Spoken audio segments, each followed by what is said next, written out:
Welcome to This Week in East Brunswick. It may be the middle of winter, but it's time to start thinking about summer camp for the kids.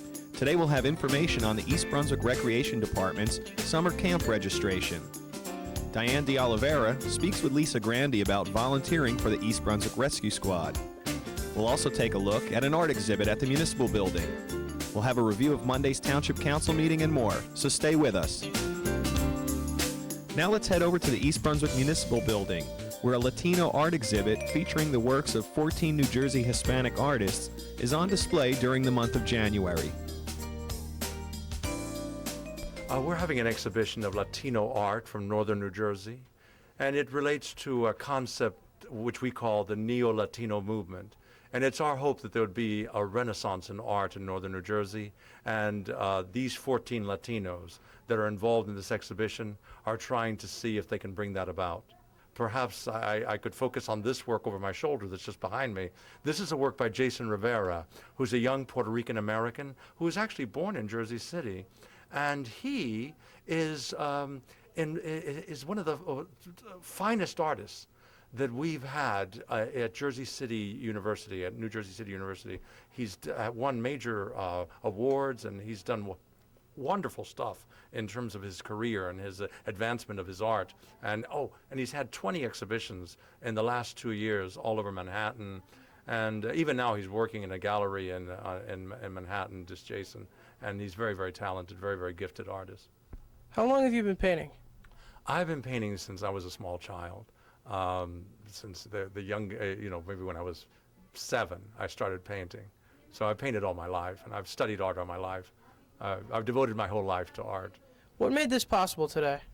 This exhibit was made possible with the help of the Visual Arts League and Judy Ray, who was just a great influence in getting the exhibit here in this great building. And he traveled here from UMDNJ. What piece are you going to talk about today? The piece that I will talk about today is my piece, which is called Outside Paradise, and it has to do with my homeland of Cuba and the royal palm tree, which is a symbol I use to represent myself and, of course, my homeland. What inspired you to do this piece? I was inspired, again, by my homeland and the fact that the royal palm tree is such a versatile tree for the island, because it's a wood that can be used to make homes, and without being treated, it lasts up to 90 years in that kind of warm tropical climate. It was used by the native Taino Indians and even by the African slaves to make bridges, all kind of furniture. So to me, it's a great symbol of my homeland of Cuba.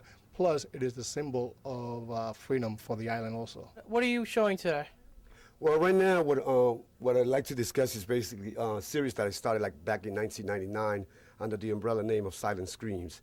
And it's basically what you see behind me here. It's like what I've done is kind of separated my work for what is known as classical beauty. And as you can see, this is not exactly your traditional beauty, but it just deals with the darker side of the human psychic. It deals with moments of desperations. I think that after 9/11, a lot of us could relate to those moments where, regardless of power or money, there was nothing we could do. It was just moments that were just very insecure. They could be referred to as panic attacks. It's just moments that kind of eat up you inside, and you really don't know what to do. They're spontaneous, sporadic, and they may last for 3 seconds. And that is the reason why I've chosen the name Silent Scream, because it's really, just the name contradicts itself. And I think that we all have them. It's something that's universal. And I have different size. I've done mural size painting of these screams, because I also think that they vary in size to the individual. So I refer to some as little screams, medium screams. This would be medium screams. And I also have larger screams, which are really, moments of desperation, if you will. Mm-hmm. Tell me about this piece. This painting depicts the changing role of women in the 21st century. That, for example, in the war in Iraq, that women were fighter bombers and fighter pilots flying over, doing the shock and awe and hitting, targets.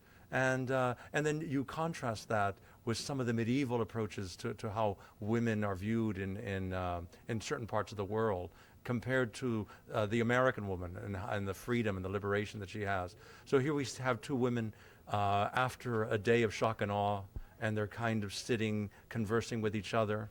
And notice they've changed their shoes, that they're wearing shoes that are much more comfortable for a kind of, fun kind of clothing, as opposed to the military clothes that they wear in terms of their duties.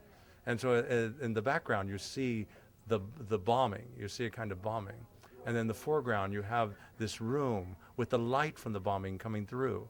And so this has to do with maybe secretly the reasons for what happened, that people wanted more freedom, they want more liberation. And one group that wasn't totally free were women. And so in a way, the American women provide an example to the world of the possibilities of freedom, and what women are capable of, and how they can be equal partners with men in the 21st century. Tell me about these pieces right here. These are the works of Olga Cruz.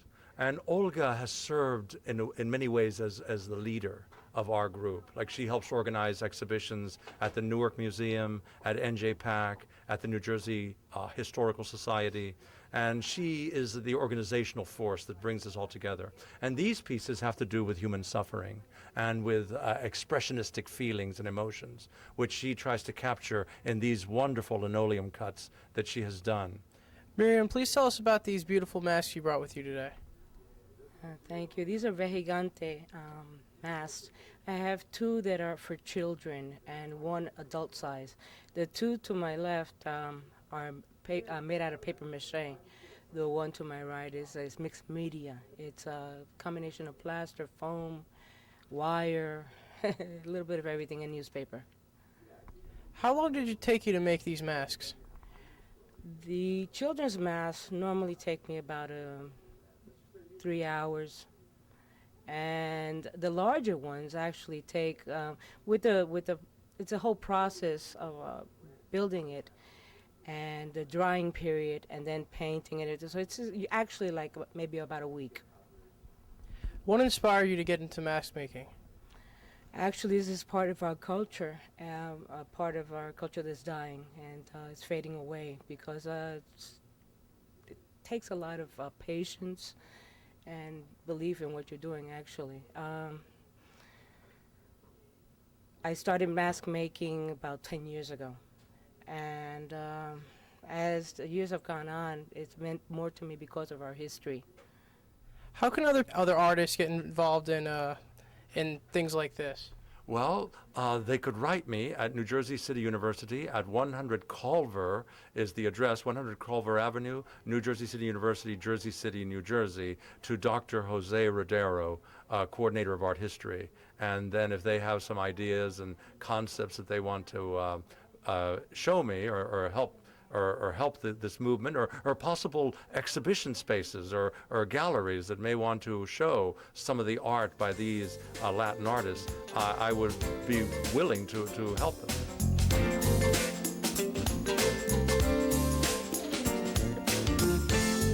The East Brunswick Rescue Squad has reorganized for 2004, picking a veteran volunteer as its new captain. Hi, I'm Diane D'Oliveira, and with me today is Lisa Grandi. Congratulations on your promotion. Thank you. When did you begin volunteering for the East Brunswick Rescue Squad? I began actually in February of 1987. 87. Yeah. So how did you get started? What made you want to volunteer? When I was younger, my grandparents used to live with us. And a few times the rescue squad had to come and, unfortunately take them out for being sick.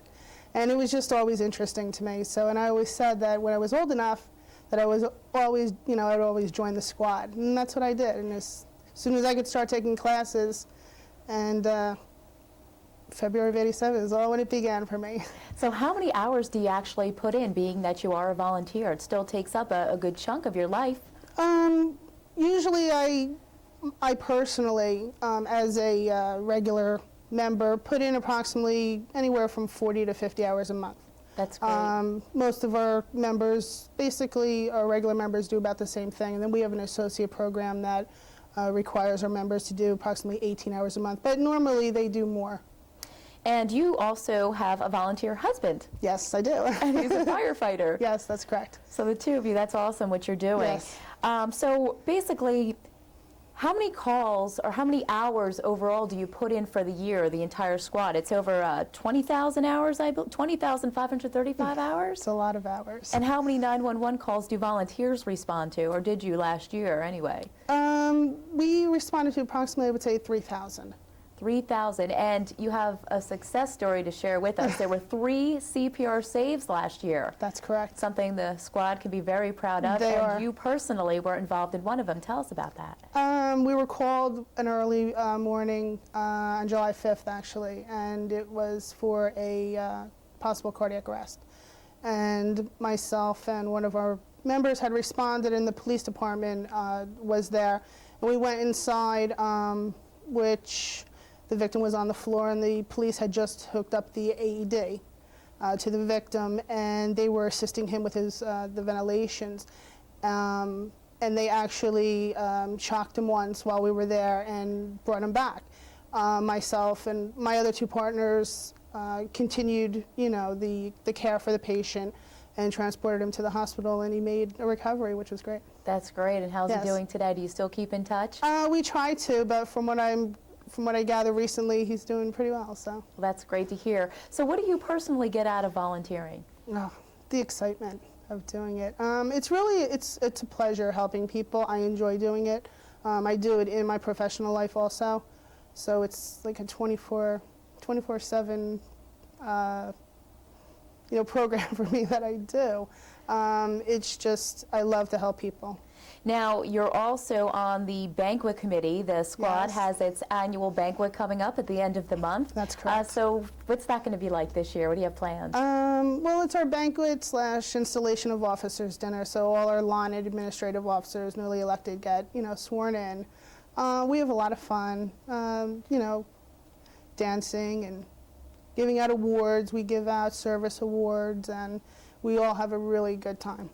And the banquet is January 31st Yes. in Jamesburg? Yes, at the Holiday Inn. We've been there a few times. It's a very nice place, and they treat us very well. So. Okay, and Lisa, as far as people who do want to volunteer, now you mentioned that you have to take courses and put in 18 hours a month at least. So for people who are interested, what exactly do they have to know? For somebody to start with the rescue squad, for us to actually be able to allow them to go on an ambulance, they have to have a professional level CPR. And they also have to have first aid training. What my goal this year as captain to do is to do all in-house training for all new members, where we can train them right inside our building and get them started immediately. We also send them through a new member training program where we go over all the equipment with them, show them where it is, not necessarily that they'd be able to use it, because some of the equipment on our vehicles or on our ambulances can only be used by emergency medical technicians. So, but it doesn't, they still get involved because they can help carry equipment and whatnot and assist us at times. So You did answer one of my questions, and that was to mention your goals for 2004 as Yes. captain. And so one of them you said is the in-house training. What else are you hoping to do? definitely expand the membership. We have an array of people at our squad, from our cadet program, which is 16 to 18-year-olds, and we have our regular members who 18 and above. We have members that some of them are in their 60s and they're still riding. So it's really, really great. So you're like 100 plus with membership volunteers. Between our cadets and our regular / associate members, yes. So how many new people are you hoping to recruit? How many does it actually take? Is 100 volunteers, is that considered a pretty good amount of volunteers, or are you still a little bit thin or tight on that schedule? It's a decent size amount. We have members that also go on educational leaves during the school year.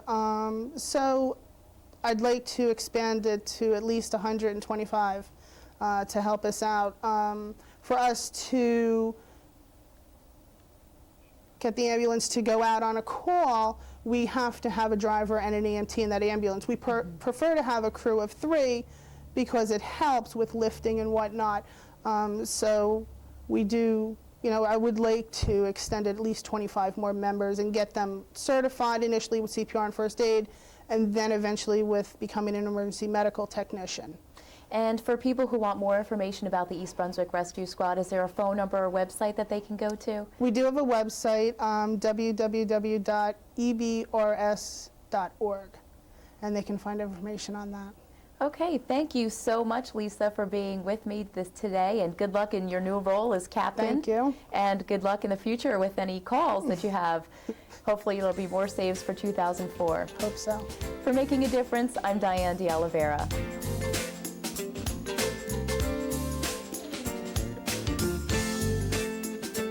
It might seem like winter's just beginning, but for many East Brunswick families, they are thinking about summer.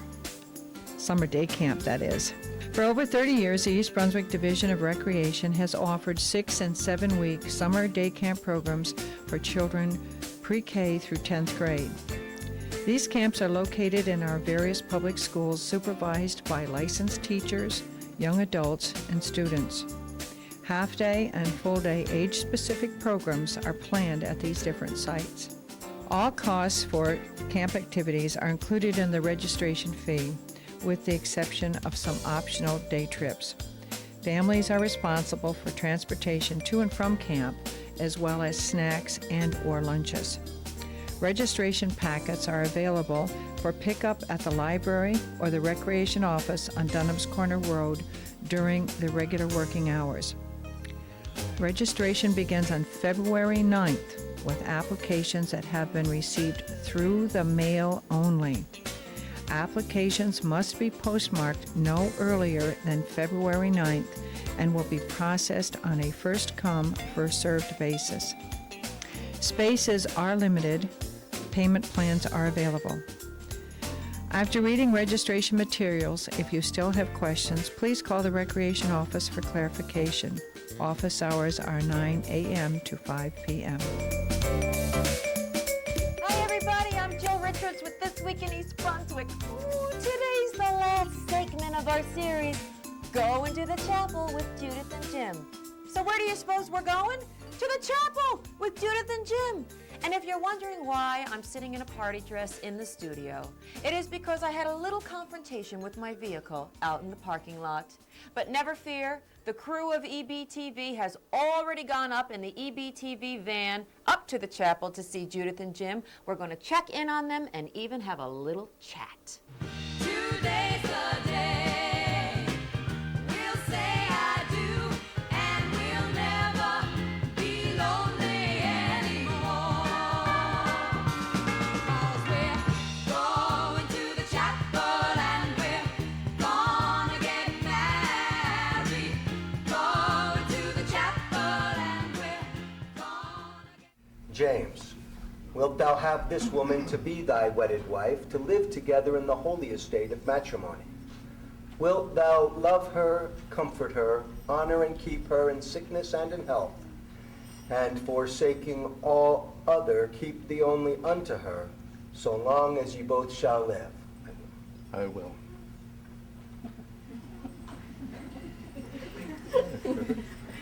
Judith. Yes.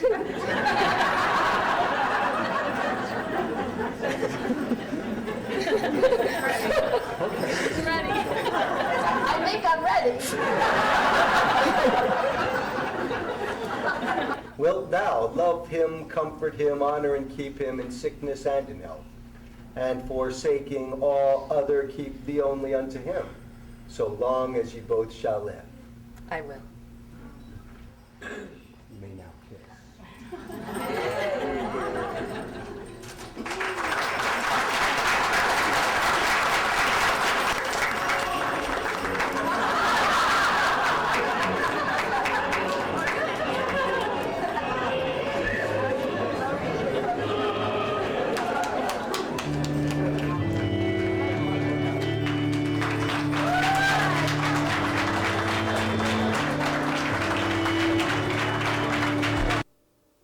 Okay, EBT viewers, this is our first attempt here at the studio for a satellite hookup. Jill to Judith. Jill to Judith. I think we got her. Oh, Judith! Judith! How does it feel? How does it feel? Does it feel any different being married? I don't feel different now that we're married. Do you feel different now that we're married? No, I don't feel different. Oh, I've felt married since I met him. And was it worth the wait? Is it worth the wait? Absolutely. Absolutely. It's a great day. Well, how's the day going so far for you two? It's a real long day, but I'm having a blast. And Spectacular. so many of our friends and family are here. It's just been great. And the food is great at the Brownstone. We're just having a ball. Great. It's great. Party is great. The ceremony was wonderful. Everything's fine. We had a good time. Oh, Judith, on behalf of EBTV and all of the viewers of EBTV, we want to wish you and Jim a healthy and happy life. Well, we thank EBTV for coming along with us during our preparations for the wedding, and we thank you all for your well wishes. We've gotten many cards and calls, and we thank you so much. It's been a great day, and Happy New Year to everybody. Thank you very much. Happy New Year. Well, okay, everybody. I'm Jill Richards with This Week in East Brunswick. Thank you so much for tuning in to our series. EBTV would like to take this opportunity to thank all the businesses in East Brunswick who helped us with this series. Of course, we have to thank our Judith Lebline for letting us tag along. But most of all, we want to thank you, the viewers, because without you, it wouldn't be nearly as much fun. I'm Jill Richards with This Week in East Brunswick, concluding our series, Going to the Chapel with Judith and Jim. We'll see you next time. At this week's Township Council meeting, Mayor Bill Neary gave the council a review of the township's open space acquisitions to date. He also talked about the upcoming purchase of the 147-acre Heavenly Farms tract at the corner of Cranberry and Dunham's Corner Roads. I would like to start with an overview and a review of how preserving open space saves property tax dollars. Remembering that all municipal tax dollars are utilized to provide services, supplies, and programs to our East Brunswick residents.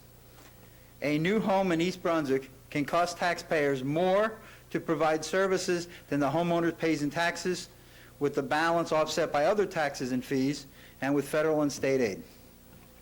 Property taxes provide for garbage collection, street maintenance, police protection, snow and leaf removal, library and park operation and maintenance expenses, public schools, and so on and so on.